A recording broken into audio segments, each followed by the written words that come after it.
Mesdames et messieurs, frères et sœurs, que Dieu vous bénisse abondamment. Je suis M. Guy Ambanguito, de Baba Motiga. Comme vous le savez, nous sommes en train de vivre des situations compliquées, très difficiles. Mais nous disposons quand même des outils pour faire face à cette situation. C'est toujours dans le cadre de notre conférence 1 heure pour Dieu que nous allons rendre disponible maintenant un enseignement qui a pour thème la conviction et la persévérance en face de la maladie. Nous allons vaincre. Merci. À tout à l'heure.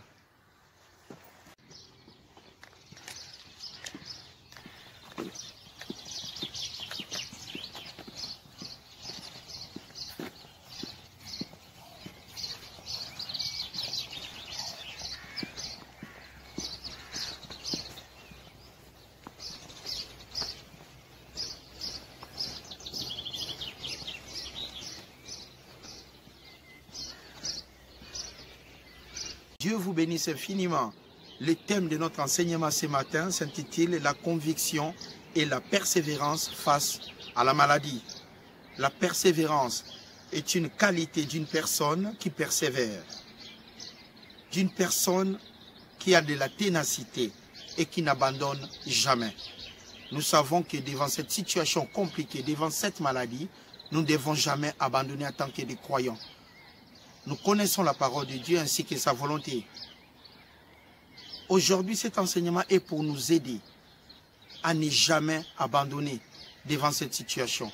Nous devons tenir ensemble pour démontrer que Dieu est le Tout-Puissant. Et croyez-moi, mesdames et messieurs, nous allons sortir plus que vainqueurs. Quand vous croyez en quelque chose, quand vous croyez en une vérité, quand vous êtes sûr de votre chemin, par rapport au temps, c'est ça ce que nous appelons la conviction. La conviction est cet acte de demeurer toujours dans la vérité qu'on est sûr. La conviction mène dans la persévérance face à la maladie. Nous n'allons jamais abandonner notre lutte parce que nous savons qu'en fin de compte, nous allons vaincre cette maladie. Que Dieu vous bénisse pour cette journée. Que Dieu vous bénisse là où vous êtes.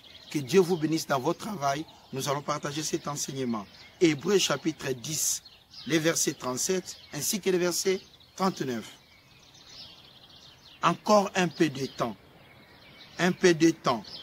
Celui qui doit venir viendra et il ne tardera pas. Verset 38. Et mon juste vivra par la foi. La foi qui est la croyance. Les titres de propriété des choses pour lesquelles on prie. L'évidence qu'elles sont vôtres avant que ça soit en manifestation. C'est par la croyance que nous sommes là.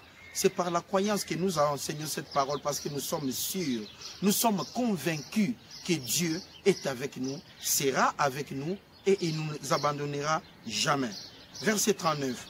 Nous ne sommes pas de ceux qui se retirent pour se perdre, mais de ceux qui ont la foi pour sauver leur âme.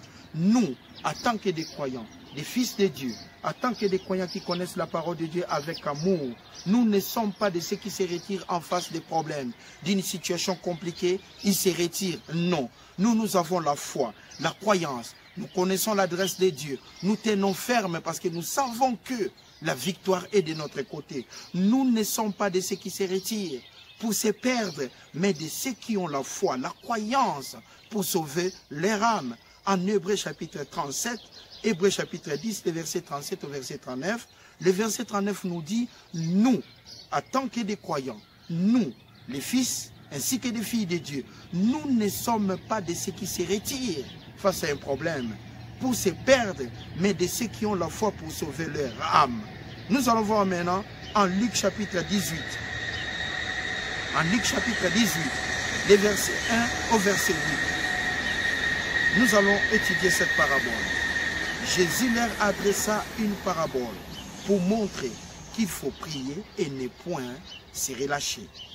Il dit, il y avait dans une ville un juge qui ne craignait point Dieu. Il y avait dans cette ville un juge qui ne craignait pas Dieu, qui ne considérait pas Dieu comme étant le créateur des cieux, de la terre, de la mer et de tout ce qui s'y trouve. Un juge qui n'avait peur de personne. Nous voyons déjà ici en première partie que ces juges n'avaient peur de personne. Ne craignait point Dieu et qui n'avait d'égard pour personne. Il ne considérait personne comme étant au-dessus de lui. Il dit, il y avait dans une ville un juge, un magistrat, quelqu'un qui devait travailler pour l'État, qui n'avait peur de personne et qui ne craignait pas l'Éternel, qui ne craignait pas les Tout-Puissants et qui n'avait d'égard pour personne. Verset 3. Il y avait aussi dans cette même ville une veuve qui venait lui dire, fais-moi justice de ma partie adverse. Dans le premier verset que nous avons lu, dans cette ville, il y avait un juge qui ne craignait pas Dieu, qui ne considérait pas Dieu comme étant, comment je peux dire, son support, qui n'avait pas peur, qui ne connaissait pas la parole bien sûr, qui était ignorant de la puissance de Dieu, ces juges, qui marchaient par-dessus tout, qui croyaient que lui, il était puissant.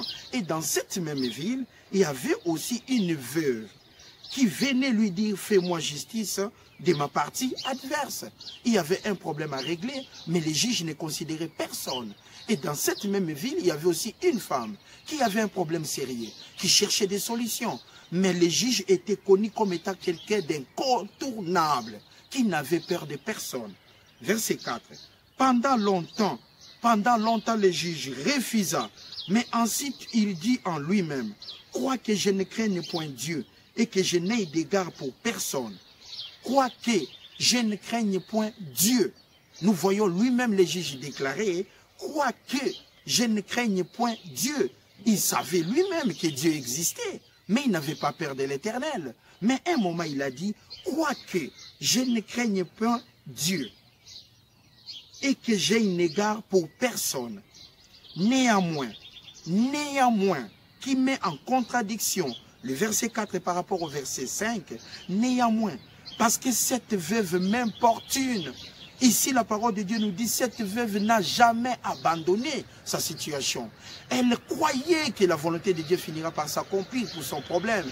Cette veuve était convaincue qu'un jour, la justice prendra le dessus. Elle était tellement sûre qu'elle venait tous les jours demander à ses juges, même si toute la ville savait que ces juges étaient incontournables. Mais nous avons vu, il y a toujours des cas exceptionnels. Cette femme n'avait pas arrêté pour demander justice concernant sa situation. Pourquoi cette femme n'avait pas arrêté? Parce qu'elle connaissait l'adresse de l'Éternel. Elle était tout simplement persévérante face à cette juge.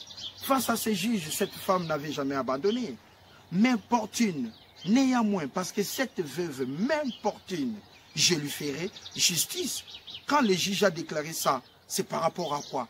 À les-retours de cette femme. À chaque moment, cette dame venait demander au juge de lui faire justice, afin qu'elle ne vienne plus sans cesse, mais romprait la tête.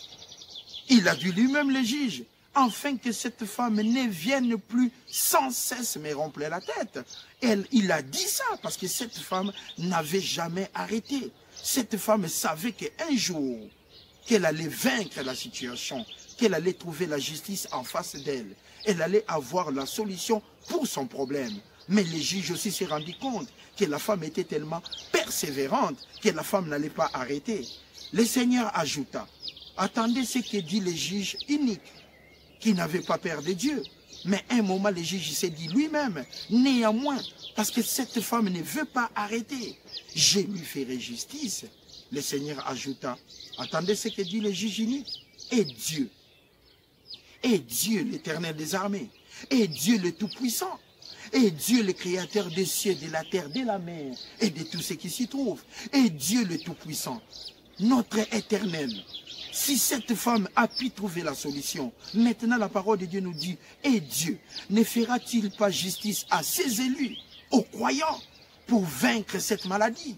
La persévérance et la conviction en face d'une maladie. Nous sommes convaincus que nous allons gagner cette situation. Nous sommes convaincus.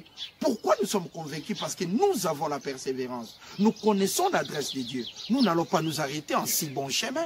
Nous sommes des croyants, nous sommes sûrs de ce que nous faisons. Et ajouta, ne fera-t-il pas justice à ses élus qui crient à lui jour et nuit? Et tardera-t-il à leur égard? Je vous l'ai dit. Il leur fera promptement justice. Mais quand le Fils de l'homme viendra, trouvera-t-il la foi sur la terre? Donc nous voyons par rapport à cette situation nous voyons par rapport à cette parabole que Dieu nous dit que nous ne devons jamais nous arrêter de nous battre. Nous devons toujours continuer à persévérer parce que nous connaissons l'adresse et la volonté de Dieu. Il dit dans sa parole, il souhaite que nous prospérons à tous égards et que nous soyons en bonne santé, qu'on prospère l'état de nos âmes. L'Éternel est bon. Dieu n'est point un homme pour mentir, ni un fils de l'homme pour se repentir. Dieu a dit, et Dieu ne fera-t-il pas justice à ses élus qui crient à lui jour et nuit? Nous sommes en train de crier à l'Éternel, de demander à Dieu que cette maladie aille, que cette maladie soit loin de nous, afin que nous puissions recommencer à travailler, afin que nous puissions nous occuper de nos familles d'une manière digne, afin que tout le monde trouve la paix. Nous avons nos aînés dans des EMS qui sont malades. Nous avons des gens qui souffrent dans des hôpitaux. Mais croyez-moi, mesdames et messieurs, Dieu ne va pas nous abandonner. Nous devons continuer à persévérer. Nous sommes convaincus. La conviction est un acte qui prouve que nous tenons à une vérité qui est incorruptible. C'est la vérité de la parole de Dieu. C'est ça la conviction, notre attachement à la vérité de la parole de Dieu. Et quand nous ajoutons la persévérance, mesdames et messieurs, chers amis, nous allons sortir plus que vainqueurs. La conviction est ce soutien que nous donnons à la parole de Dieu. Parce que la parole de Dieu est la vérité. La parole de Dieu est incontournable. La parole de Dieu nous apporte la paix. Nous sommes dans les centres de guérison. Qui est qui? La parole de Dieu. Nous sommes là où il y a la paix. Où? Dans la parole de Dieu. Nous sommes là où nous aurons la réussite. Où? Dans la parole de Dieu. Mais nous devons jamais arrêter de persévérer. Et c'est par notre conviction, dans notre croyance, que nous sommes sûrs que nous allons vaincre cette maladie. 2 Corinthiens chapitre 4, verset 8 et le verset 9. Nous sommes pressés de toute manière, avec des problèmes que nous avons face à cette maladie. Nous sommes pressés de toute manière. Nous sommes stressés. Nous nous sentons comme si on n'a plus de la force. Mais mesdames et messieurs, nous en disposons parce que nous connaissons la parole de Dieu. Mais nous ne serons jamais réduits à l'extrémité, dans la détresse, mais non dans le désespoir, persécutés, mais non abandonnés, abattus, mais non perdus. Nous sommes pressés de toute manière, mais non réduits à l'extrémité. Quelle que soit la situation, nous finirons toujours par être des vainqueurs. Dans la détresse, mais non dans le désespoir. Nous ne devons pas désespérer. Pourquoi nous ne devons pas désespérer? Parce que nous sommes convaincus que la parole de Dieu est une vérité, est une arme redoutable, une arme qui ne peut qu'apporter des solutions dans cette situation compliquée que nous sommes en train de vivre aujourd'hui. Partout dans le monde, les gens croient que nous sommes vraiment dans la détresse. Mais la parole de Dieu nous dit, virgule, mais non dans le désespoir. Nous avons encore l'espoir que nous allons vaincre cette maladie par notre conviction, par notre espérance dans la parole de Dieu, par notre croyance, par notre espoir que nous avons mis dans la parole de Dieu. Nous allons vaincre cette maladie. Nous sommes dans le désespoir, mais jamais abandonnés. L'Éternel n'abandonne jamais ses enfants. Persécutés, mais non abandonnés. Abattus, mais non perdus. Marc chapitre 11, les versets 11, les versets 23, ainsi que les versets 24. Je vous l'ai dit en vérité. Je vous l'ai dit en vérité. Si quelqu'un dit à cette montagne, à cette situation représente vraiment une montagne.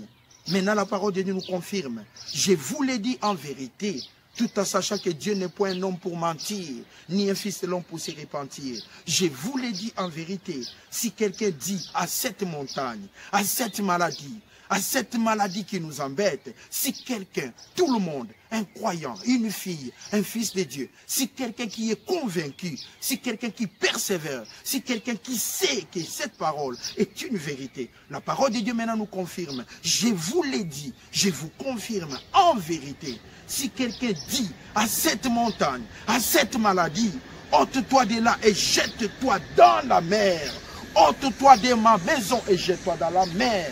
Ôte-toi de cette ville et jette-toi dans la mer. Si quelqu'un dit à cette montagne, à cette maladie, ôte-toi de là, ôte-toi de nos maisons, ôte-toi de nos villes, quitte nos villes. Si quelqu'un ose par la conviction dire à cette maladie, ôte-toi de là et jette-toi dans la mer, s'il ne doute point, s'il est convaincu que Dieu est le Tout-Puissant, s'il est convaincu que Dieu est le Créateur des cieux, de la terre, de la mer et de tout ce qui nous trouve, tout ce qui s'y trouve, si quelqu'un est convaincu à ça, il a le droit de dire à cette maladie, ôte-toi de là et jette-toi dans la mer. Et s'il ne doute point à son cœur, s'il ne doute point dans son intelligence, mais croit. La croyance est le titre de propriété des choses pour lesquelles on prie. La croyance est une assurance que nous avons vis-à-vis de la parole de Dieu. Mais croit que ce qu'il est dit arrive, il les verra, vidéo s'accomplir, il verra cette maladie quitter la ville, il verra cette maladie quitter sa maison, il verra cette maladie quitter son corps. Pourquoi? Parce que nous sommes convaincus que la parole de Dieu nous apportera la justice. Nous sommes convaincus que cette parole apportera la paix. Nous sommes convaincus que cette parole apportera la guérison. Nous sommes convaincus que la victoire nous accompagnera. Parce que nous sommes ses enfants. Nous sommes les enfants de Dieu. Mesdames et messieurs, continuons à persévérer avec la conviction que Dieu est le Tout-Puissant. La parole de Dieu nous dit, je vous l'ai dit en vérité, si quelqu'un dit à cette maladie, si quelqu'un dit à cette montagne, si quelqu'un dit à cette maladie, ôte-toi de la ville, ôte-toi de ses corps. Si quelqu'un dit à cette maladie, ôte-toi sur mon chemin et jette-toi dans la mer. Il est possible quand nous croyons avec conviction. La conviction est le soutien que nous disposons à la parole de Dieu. Parce que nous connaissons son adresse.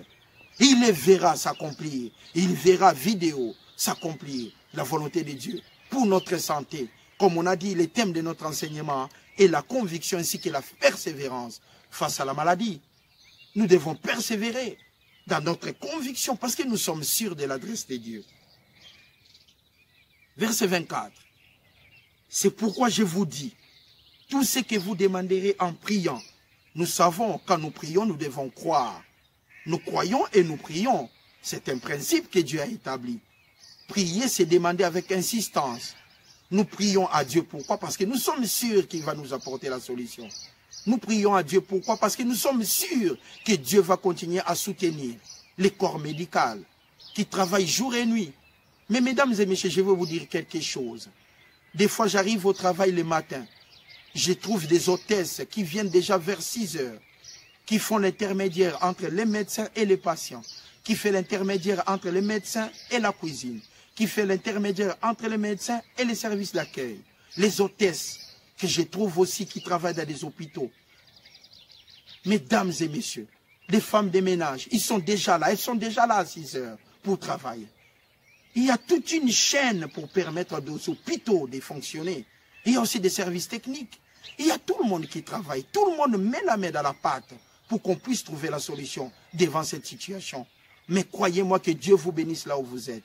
Nous devons continuer à persévérer avec la conviction que nous avons. Nous allons vaincre cette maladie. La parole de Dieu nous dit, si quelqu'un dit à cette montagne, si quelqu'un dit, quand est-ce que c'est? Cette personne va le dire quand il est convaincu. Quand elle est convaincue que la parole de Dieu est une vérité, que la parole de Dieu c'est le centre de guérison. La parole de Dieu est une puissance énorme dans la vie de tout et chacun. Si quelqu'un croit, si quelqu'un est convaincu dans la persévérance, nous allons sortir plus que vainqueurs. Dans les hôpitaux, c'est toute une chaîne de gens qui travaillent. Nous avons des femmes de ménage, des hôtesses, des infirmiers, des aides-soignants, des médecins. Tout ce que vous voulez, les gens sont là pour travailler jour et nuit, afin que nous pouvons nous en sortir dans cette situation. Nous sommes pressés de toute manière, comme dit la parole de Dieu en Corinthiens 4, 8 et 9. Nous sommes pressés de toute manière, mais nous ne serons jamais réduits à l'extrémité. Dans la détresse, mais nous ne serons jamais dans le désespoir. Persécutés, mais nous ne serons jamais abandonnés. Abattus, mais nous ne serons jamais perdus. Parce que nous avons la confiance à l'Éternel. Romains chapitre 4, verset 16 au verset 22. C'est pourquoi les héritiers les sont par la foi, la croyance. Les héritiers de Dieu les sont par la foi, la croyance. Pour que ce soit par la grâce, afin que la promesse soit assurée à toute la postérité, non seulement à celle qui est sous la loi, mais aussi à celle qui a la foi d'Abraham notre Père, à tous selon qu'il est écrit. selon qu'il est écrit. Il est écrit quoi? J'étais établi Père d'un grand nombre de nations. Il est notre Père devant celui auquel il a cru. Qui est quoi? Qui est qui? Dieu qui donne la vie. Dieu qui donne la vie. Nous sommes ses enfants. C'est Dieu qui donne la vie. C'est Dieu qui donne la vie. Et il dispose des outils pour ça. Parmi les outils, il y a aussi la conviction et la persévérance. Un croyant, une fille de Dieu ne peut pas abandonner face à cette situation. Pourquoi? Parce que nous allons nous sortir plus que vainqueurs. Nous n'allons pas être abandonnés. Espérant contre toute espérance. Espérant contre toute espérance. Abraham, il crie en sorte qu'il devint. Il devint après avoir cru. Après avoir cru, après avoir fait confiance à l'Éternel, espérant contre toute espérance. Abraham, par la conviction qu'il avait, il n'avait jamais abandonné. Il le crut, en sorte qu'il devint père d'un grand nombre de nations. C'est par lui qu'il y a la descendance de Jacob. Abraham crut par espérance devant l'Éternel, en sorte qu'il devient quoi? Le père, il devint père d'un grand nombre de nations, selon ce qui lui avait été dit. Telle sera ta postérité. C'était la promesse de l'Éternel. Abraham a cru à ça. Et puis après, il a eu quoi? La victoire. Nous avons aussi la promesse de l'Éternel. Je souhaite que tu prospères à tous égards. Sois en bonne santé, qu'on prospère l'état de ton âme. Ça, c'est la parole de Dieu qui nous dit. Sois en bonne santé, comme prospère l'état de ton âme. À 3 Jean 2, ça, c'est la volonté de Dieu. Verset 19. Et sans faiblir dans la foi qui est la croyance. Ici, la parole de Dieu nous dit, sans faiblir dans sa conviction. Il était sûr de l'Éternel, sans faiblir dans la croyance, qui est le titre des propriétés, des choses pour lesquelles on prie, l'évidence qu'elles sont vôtres, avant que ça soit en manifestation. La croyance, la ferme assurance, une démonstration de ce qu'on ne voit pas. La croyance, l'adresse de l'Éternel. La croyance, le support de Dieu pour nous, ses enfants. Dieu est le créateur des cieux, de la mer et de tout ce qui s'y trouve. Dieu est l'auteur de la vie. En tant que tel, il nous a donné des outils. Voici quelques outils, mesdames et messieurs. La conviction et la persévérance. La conviction dans la promesse de l'Éternel. Il n'est point un homme pour mentir, ni un fils de l'homme pour se repentir. Ce qu'il a dit, il va l'accomplir. Regardez Abraham, espérant contre toute espérance. Il crut, et il crie en sorte qu'il devint, après avoir cru. Nous croyons que nous pouvons ôter cette maladie dans nos villes. Nous pouvons ôter cette maladie dans nos corps. Nous pouvons ôter cette maladie dans nos maisons. Nous pouvons soutenir les gens qui travaillent jour et nuit. C'est par l'espérance, sans faiblir dans sa croyance. Sans faiblir dans sa croyance. Abraham n'a pas connu de faiblesse dans sa croyance. Il ne considéra point que son corps était déjà usé, puisqu'il avait près de 100 ans. Il ne voyait pas ça, et que Sarah n'était plus en état d'avoir des enfants. Pourquoi Abraham n'a pas faibli? Il ne douta point. Dans la croyance d'Abraham, il n'y avait pas de faiblesse. Et Abraham ne douta point, parce que la parole de Dieu nous dit, si quelqu'un croit, tout est possible à celui qui croit. Si quelqu'un croit, il a la capacité de ôter une montagne. Si quelqu'un croit, il a la capacité d'ôter cette maladie dans sa maison. Si quelqu'un croit, il a la capacité d'ôter cette maladie dans son corps. Nous croyons tous ensemble que nous allons sortir plus qu'un vainqueur devant cette maladie. La conviction et la persévérance en face de cette maladie, c'est l'outil que nous disposons. Et nous allons vaincre. Nous allons vaincre parce que nous sommes convaincus. Abraham était convaincu de la parole de Dieu, en sorte qu'il crut et il devint. Nous aussi, nous croyons et nous allons être victorieux devant cette maladie. Sans faiblir dans la croyance, il ne considéra point que son corps était déjà usé, puisqu'il avait près de 100 ans, et que Sarah n'était plus en état d'avoir des enfants. Il ne douta point. Il ne douta point par incrédulité. Nous savons, il ne douta point par incrédulité. Nous connaissons la parole de Dieu. Nous n'avons pas de doute par incrédulité. Pourquoi? Nous connaissons en partie, mais nous connaissons quoi? La parole de Dieu. Nous faisons confiance à l'Éternel. Il ne douta point par incrédulité au sujet de la promesse de l'Éternel. On ne peut pas douter au sujet de la promesse de l'Éternel. Dieu veut que nous prospérons à tous égards et que nous soyons en bonne santé. Nous allons vaincre cette maladie par notre conviction et la persévérance que nous sommes dans la bonne adresse. La parole de Dieu est un centre de guérison. La parole de Dieu est un centre de réussite. La parole de Dieu représente la puissance. La parole de Dieu représente une force, la capacité de vaincre l'inertie, la capacité de vaincre des maladies, la capacité de vaincre la pauvreté, la capacité de vaincre toutes sortes de problèmes. La guérison vient de l'Éternel. Pourquoi? Parce que nous croyons à la parole de Dieu. On ne peut pas faiblir. Il ne douta point par incrédulité au sujet de la promesse de Dieu, mais il fut fortifié. Il fut fortifié par la foi, par la croyance. Il fut fortifié par la croyance. Il fut fortifié par la confiance qu'il avait envers Dieu. Abraham fut fortifié par la confiance qu'il avait envers l'Éternel. C'est comme nous. Nous sommes fortifiés par la grâce de Dieu, que nous allons nous en sortir. À vous qui travaillez jour et nuit dans les hôpitaux, mesdames et messieurs, à vous nos aînés, vous qui êtes dans les EMS, à vous mes frères et sœurs qui sont maintenant dans des conditions difficiles, croyez-moi, la force réside dans votre conviction, ainsi que la persévérance, parce que Dieu est bon. Nous voyons qu'Abraham a cru. Et ayant, mais il fut fortifié par la croyance, donnant gloire à Dieu.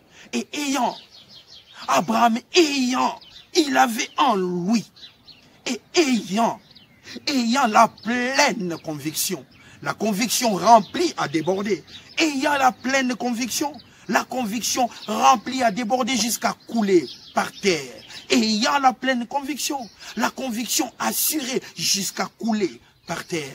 Ayant la pleine conviction, la conviction par-dessus tout. Ayant la conviction que Dieu est le Tout-Puissant.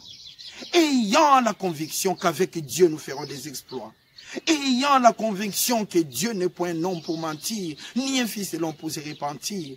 Ayant la conviction que c'est Dieu le Père, le créateur des cieux, de la terre, de la mer et de tout ce qui s'y trouve. Ayant la conviction que c'est Dieu qui est l'auteur de la vie. Abraham, ayant la conviction que Dieu, quand il dit, il n'est point un homme pour mentir, que ce qu'il promet, il peut aussi l'accomplir. Dieu a promis que quand nous croyons, quand nous sommes convaincus, nous allons voir des miracles. La puissance de Dieu traversera nos villes afin de nous délivrer en face de cette maladie. C'est par notre conviction que nous allons vaincre cette maladie. C'est pourquoi cela lui fut imputé à justice. Ayez la conviction, mesdames et messieurs, frères et sœurs, chers amis, que Dieu est le Tout-Puissant. C'était là notre enseignement, la conviction et la persévérance en face de la maladie. Que Dieu vous bénisse là où vous êtes. Que Dieu vous bénisse pour ceux qui sont au travail. Que Dieu vous bénisse partout où vous êtes. Nous allons vaincre cette maladie. Que Dieu vous bénisse. Qu'il vous apporte la paix. Avec Dieu, nous ferons des exploits. La conviction et la persévérance. Merci.